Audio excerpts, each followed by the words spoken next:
Welcome. In this video I will quickly explain all the buttons and ports on your Amazon Kindle 11. So fortunately for me, I guess, we only have two of these at the bottom of our device. So we have one power button, we have the USB-C port, and we also have the LED indicator which shows us the battery state of the device. Short pressing the power button will put your device to sleep, and this basically turns your device off.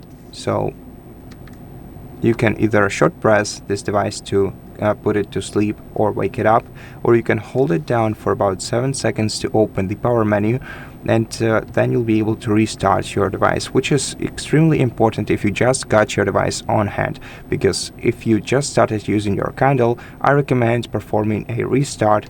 The first restart will install an update on your device, and after the update your Kindle will become much faster than it's out of the box.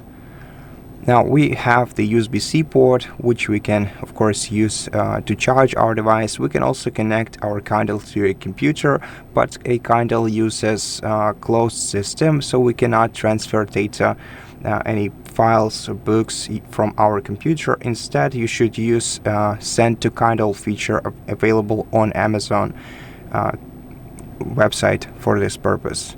Then we also have the charging LED indicator, and basically what it does is that it shows us the state of the device. So if we insert the cable into our Kindle, this LED indicator will turn orange in case your device is not fully charged, or green in case it is.